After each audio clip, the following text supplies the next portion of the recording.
పశ్చిమ గోదావరి జిల్లా ఆచంట నియోజకవర్గం సిద్ధాంతం రేవతి ఫంక్షన్ హాల్లో బీజేపీ తెలుగుదేశం జనసేన సమన్వయ కమిటీ సమావేశంలో నరసాపురం పార్లమెంట్ అభ్యర్థి భూపతి రాజు శ్రీనివాస్ వర్మ, మాజీ మంత్రి పితాని సత్యనారాయణ, తూర్పు గోదావరి జిల్లా తెలుగుదేశం పార్టీ అధ్యక్షులు జవహర్, అలాగే పార్టీ ముఖ్య నాయకులు, కార్యకర్తలు పెద్ద ఎత్తున పాల్గొన్నారు.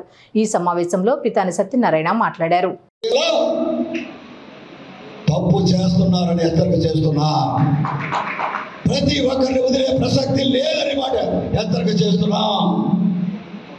అక్కడక్కడ పోలీస్ అధికారులు పక్షపాతి ధోరణి వహిస్తున్నారు. ఈ ఆచంట నియోజకవర్గంలో వారిని కూడా లెక్క చేసే ప్రసక్తి లేదు. కాకి డ్రెస్ గా గౌరవించవలసిన పరిస్థితి మాకు లేదు.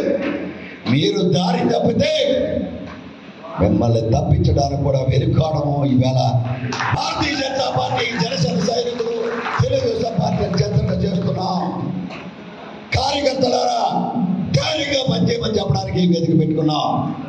అభ్యర్థులు గెలిపించడమే లక్ష్యం. అభ్యర్థుల గెలుపు కోసం రాత్రి పోటాలనగా ప్రజల్ని కలుపుకొని ప్రజలకి ధైర్యం చెప్పి బయటికి రమ్మని చెప్పాలి. ఈరోజు కూడా జనబహుళం పోలీసులు తడుస్తున్నారు. ఇక్కడ ప్రజాపతిని ఇంకా ధరుస్తున్నారు. కార్యకర్తలు, వైఎస్ఆర్ పార్టీ కార్యకర్తలు భయపడుతున్నారు. భయం వేడమని చెప్పి బయటికి తీసుకురండి అని మీ అందరూ కూడా హెచ్చరిక చేస్తున్నారు.